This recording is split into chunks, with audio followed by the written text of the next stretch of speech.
What's going on, guys? Welcome to episode 5 of the Offseason series. Mimi and I are just headed right now to a little baby appointment to go see our OB and just check up on the baby right now. So it should be hopefully pretty straightforward. Hopefully pretty low key.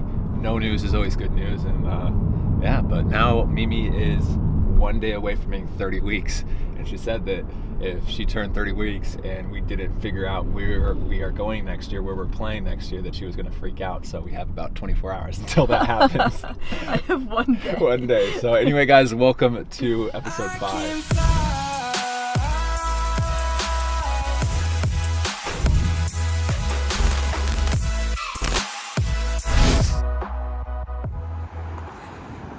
What are you doing? You call this a baby appointment?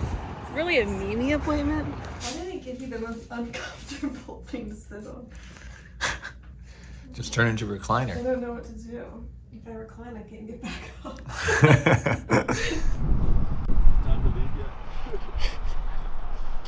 Yes, Patrick. We're getting old. What are you, 24? How'd it go, Matthew? Good, all good. Oh, yeah. Baby's looking good. Super active. Be a real plump. Oh, those knees. 100%. That's why I'm hoping she doesn't take after me that.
4-0 so far. I mean, it's just too easy for Patrick Hogan to finish it.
So just getting home right now. It's actually 1 o'clock in the afternoon. Mimi and I had to do some errands and everything, so getting back a little late. I'm gonna pop in the shower and then I'm gonna have lunch. For lunch, I'm gonna have a Factor meal, which is actually the sponsor of today's video. Factor makes meeting your nutrition goals easier than ever by delivering fresh, never frozen, dietitian approved meals straight to your door. And Factor now offers 34 meals per week and 36 plus add-on options like smoothies, juices, snacks, and more to keep me going no matter what I have going on. Factor is also cheaper than dining in. Put the money you save towards holiday fun or you time. And thanks to Factor's commitment to ingredients with integrity, you can enjoy flavorful, chef-crafted meals guilt-free. Guys, I absolutely love Factor. I love this company. I think this is probably the 15th time I've worked with them. Their meals are incredibly healthy, they taste delicious, they're super convenient, and there's a ton of variety in their meals. As a full-time professional footballer and also pretty much a full-time YouTuber, I don't have that much free time. I'm either training at the field, I'm doing workouts, I'm doing yoga, I'm taking care of my body as a pro,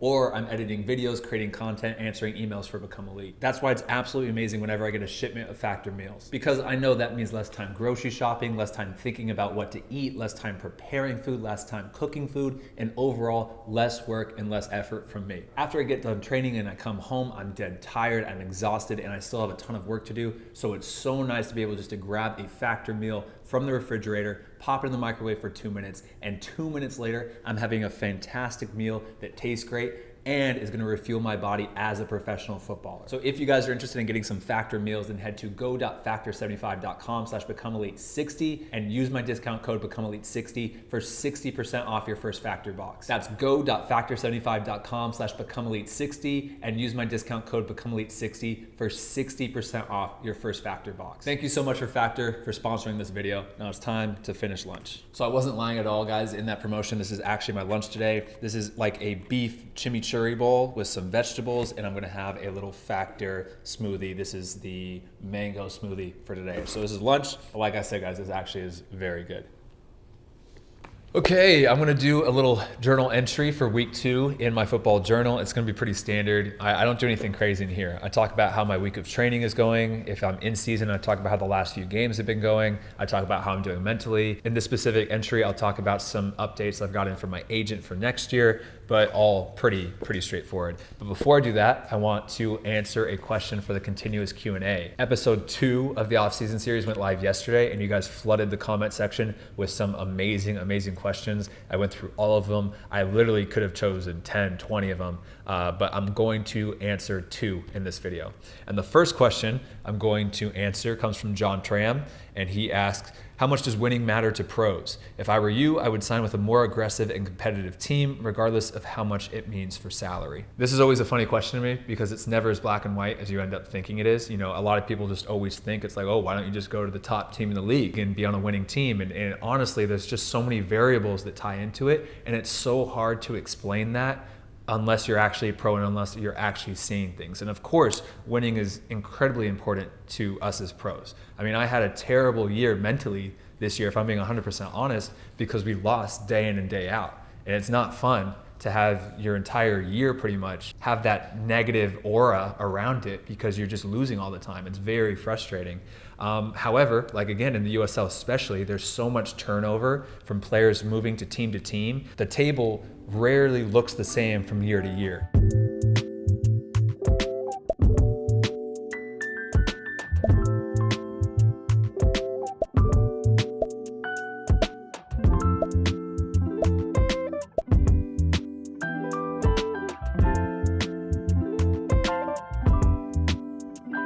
So it's always kind of a gamble when you choose a team for that next year because yes, you can look at how they did the year prior, but is there a coaching change? Are they retaining a lot of their players? Are they bringing in new players? Is the budget increasing? Is it decreasing? It's really hard. And that's just looking at that factor. If you're looking at all the other variables that go into making a decision, it becomes even more murky. And to show that, I actually came up with a little situation, a little scenario, so that I can show how these decisions are rarely black and white. So let's imagine that you finished up your season in the USL, you had a decent season, you know, you're on the stat sheet a few times, you played in a lot of the games, but you didn't kill it. You're not the top prospect in your position across the league, but you are gonna have some offers for next year.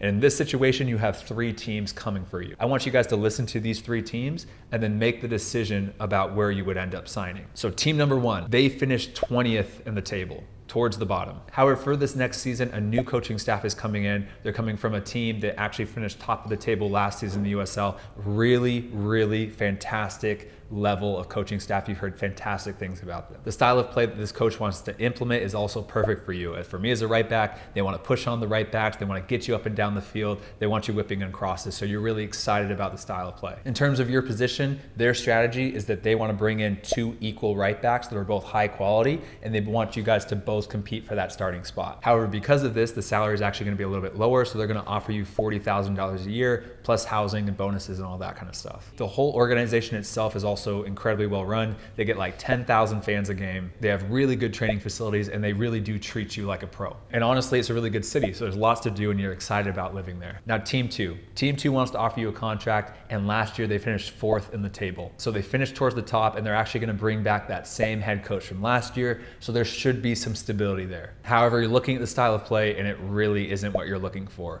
The fullbacks aren't pushing forward at all. You have to stay back. You can't push forward. You're more like a center back. It's not what you're looking for in terms of style of play. Also, since they did so well last year, they're really happy with their starting 11 and they're looking to bring you in as a number 2 right back to be in that supportive role to that number 1 right back. And honestly, if you're looking at this number 1 right back killed it last year, got many goals, tons of assists, and you think that you can compete with him, but you know most likely you are going to be in the supportive role for that season. And unless there's injuries or a really poor string of performances, that you are unfortunately going to be kind of more on the bench. However, this club does have money, so they're going to offer you a contract of $50,000 a year. But their facilities are not great. They only get about 2,000 fans per game, and their whole training facilities in general are pretty subpar. They don't have the best locker room, it's a little bit outdated, you're training on turf, etc. And finally, the location is also pretty poor. The city's a little dangerous, it's not that fun, you're not looking forward to living there, and it's really far away from your family and your friends back home. And then finally, the third team that's coming after you is team number 3. They ended up finishing last year 9th in the table, so right about middle of the pack, but they are keeping the same coach as last year. Now, this coach from last year seems like a good coach. He seems like a solid coach, nothing special, but you do know that he's going to be a safe option. He's got a ton of experience, and you will learn from him. Now, this coach, though, is extremely excited about you. He's talked to you on the phone a lot. He really wants you on his team, and he says that he really sees you as that number 1 right back in that core group of players as a leader. And he also told you that he's looking to sign a number 2 right back that's more younger and inexperienced, and he wants that right back to learn from you. So they end up offering a contract to you for $45,000 a year plus bonuses and housing and all that stuff. Now, looking at the team in general, they get about 4,500 fans a game. However, they have a really nice stadium, really new locker room, new training facilities, really good training pitches and everything. It looks like a really nice setup. And finally, the location is good. You're really excited about living in the city. There's tons to do. It'd be a cool place to live, but it is far from your family. So as you guys can see, this decision really isn't just black or white. There really is pros and cons, and it really depends on what you're kind of focusing on for this next year. And it really does change from year to year. Sometimes I'm coming off a season where I've been injured and I haven't had that much playing time, and the number one priority for me is game time. So in that situation, I might choose team number 3, where I know we're gonna be mid-table, the coach is extremely excited about me, and I know if I come in and perform, that starting spot's mine for the entire season. I'm gonna get tons of minutes here. However, if I really wanna gamble, and I'm really excited about team number 1 with that new head coach coming in, I wanna play in front of those 10,000 fans, I really don't care about money as much, but I wanna have that experience, and I also want to kind of roll the dice and take a chance with that, I might go with team number 1. Or if I'm just looking at winning or money, I might go team number 2. You know, I know there most likely we're gonna have another really good season. I'll probably finish top of the table, but playing time might be limited. I'm confident in my ability to compete, but I'm also realistic in knowing that most likely if we both come in and have our best versions of our own games, that most likely I'm gonna be in that supportive role. Or, you know, if I'm older and I really just wanna be close to family and friends, again, I might choose number 1. Great city, close to family, it's tough. I mean, you can see how whatever you're kind of focusing on and what area is important to you, you kind of end up making different decisions. So guys, after hearing all of that, please let me know in the comment section which team you'd end up signing for and why. And I'm guessing if we're looking in the comment section after this video goes live, it's gonna be a lot of mixed results. I'm guessing not everybody's gonna say the same answer, or I might be wrong. We'll see.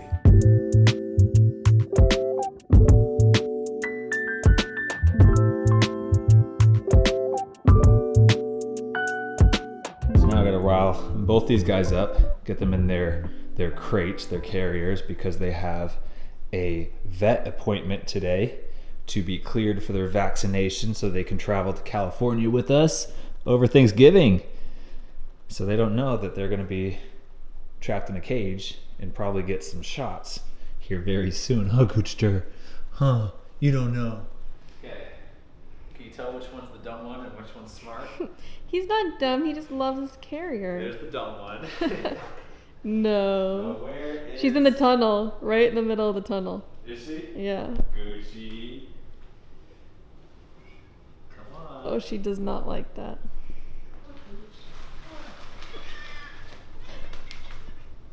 Oh, she doesn't want to go. I know. Get in there. I know. Okay, see, Levi likes it. Such a defeated meow. I don't know. Got both the cats locked and loaded. Let's vamos.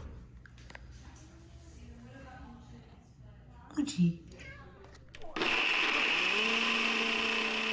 All right, guys, as I'm working out in the background, I thought that I would just do the second question for the continuous Q&A for today. This question comes from Noah Kavanaugh, and he asks, how much responsibility do you place on yourself versus your agent in your contracts every season? Another way to ask, how much of your own networking do you do on your own versus how much do you rely on your agents to help you get to the next spot? Particularly interested about seasons where it might look like moving to a different team altogether. So that's a really good question, because I've seen many players fall into the trap of getting complacent when they have an agent and they stop doing their own networking, stop reaching out to teams by themselves, stop even pressuring their own agent, and they rely or put too much trust into one source, put all their eggs into one basket, and then all of a sudden January, February comes around and they have no options and they're scrambling and looking for a new agent, new opportunities. So I'm always careful, and it really kind of differs year to year depending on my relationship with that agent. For example, in the beginning of my career, when I didn't have a relationship built with OPSM, the agency that I use today, I really was skeptical of having one person take care of my career and just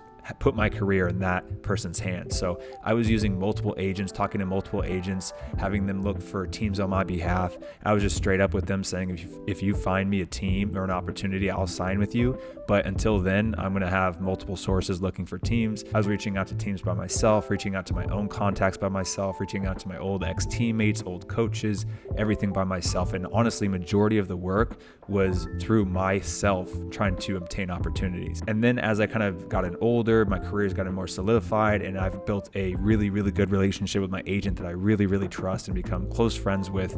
Now I kind of put more trust into him to do the work for me and find me a good setup. Still, it's not 100%. I still don't trust anybody to just handle my career all by themselves, because I know even if I trust him and I love him, he's my guy, he still is dealing with multiple players' careers, and I'm not 100% of his focus. So even then, I'm still reaching out to my friends in different teams, my old coaches, reaching out to other people. I am not working with multiple agents at this time, but I'm still not putting all my eggs in one basket. And even now, in this current offseason, I'm still contacting some of my friends and old coaches at different teams just to see what their situation is. And if I hear good things, like it sounds like a good opportunity for me, I then ask my agent to reach out to them. I tell him that it sounds like a really good opportunity. They really need a right fullback, and kind of push him to talk to that team. And finally, I'm also talking to my agent like once a week, multiple times a week, just to see what's going on and kind of put pressure on him to not forget about me. Even though I fully trust that he won't, I still kind of believe in that age-old saying of the squeaky wheel gets the oil. But staying in contact, updating them, and just asking questions is a great way to be sure that you're going to get an opportunity for that next year. So that's kind of like my situation now. It has shifted to putting more responsibility to my agent, but it's still and never will be 100% all responsibility for my own agent. So really good, really short and sharp upper body workout. It was killer. My chest and shoulders were burning by the end, especially those I's, Y's, and T's where I put my arms like out at different angles and I kind of hold them up. If you do like 3-4 sets of those, 10 reps, and you're really squeezing that deltoid, it will give such a burn in your deltoids. It's just crazy. Anyway, let's update the tracker for this episode. Yesterday, I didn't film yesterday, but yesterday I got in a football training session, a guided meditation, and I read like 25 pages. So a decent day. And then today, obviously we've trained in the morning, we've got it in a workout, we've got it in yoga, and we've got it in some meditation. I'm planning on reading. Oh, and we got in the journal entry. So really good, really good. It's only Wednesday and already really ahead of schedule for this week. I'm going to shower for the second time today. My arms are shaking right now. I'm gonna go shower for the second time today and then get dinner in. We have to eat separate dinners now because because Mimi gets really bad like heartburn from most meals. Acid reflux. So just because of the pregnancy. So now I kind of like eat by myself, and I eat this great butter chicken dish that Mimi made. While Mimi has cinnamon life. Really starting our daughter off right. That's awesome. Let me hang back and wait. Suggestion, sir? Yes. I don't think we should step away. So I just watched the newest episode of Andor, like a new Star Wars like TV series on Disney Plus. Now it's like 9 o'clock at night, and I am just going to read a little bit in bed. Hopefully get like 20-25 pages in, but you never know how tired I'm going to be. But anyway, I will end the vlog here. I hope you guys really enjoyed the video. Again, as always, keep asking those questions in the comment section. If they're not answered, if it's not being answered, just keep commenting it below and let me know on Team 1, Team 2, Team 3, which team you would pick to sign for. It'd be a very interesting little experiment going on. All right, guys, I'm gonna go to bed. Buenos noches, good night. Be sure to like the video, subscribe. I'll see you guys in the next one. All right, guys, peace.